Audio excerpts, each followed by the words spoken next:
And now to legislative matters. Lawmakers at the Nigerian Senate are expressing worry over what they describe as a looming revolution by Nigerians over the deteriorating security situation in the country. After deliberating on the issue during plenary on Wednesday, the upper chambers concluded that a state of emergency be declared on unemployment in Nigeria.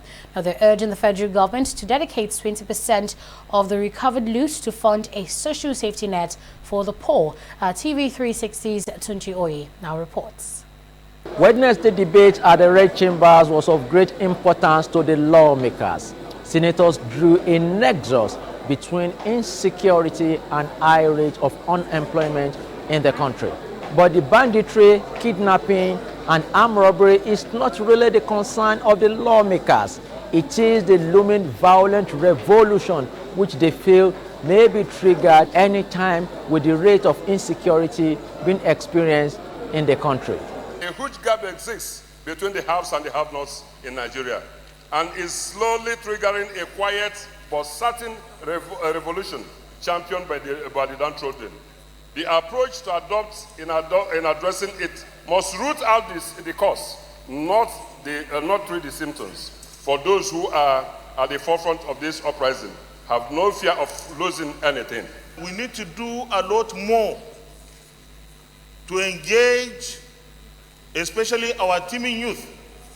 When we went round to campaign in 2019, every one of us might have witnessed how our youth are there yearning and looking for a way out. This motion is more of a wake-up call for the privileged class, the Nigerian bourgeoisie and the elite, to look at the state of the nation and to know that their survival, their comfort, and their privilege is hinged on their ability and capacity to make the ordinary man comfortable.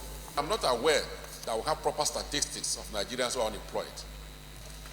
So they bandit all kinds of figures, which to me doesn't add up. So we need to know who are these Nigerians who are unemployed, one by one, with their names, their local governments, their families, and also that can be verifiable, if possible, with phone numbers. Because if you don't have the correct statistics, you can't even plan. So once you have the correct statistics, then we're beginning to make progress.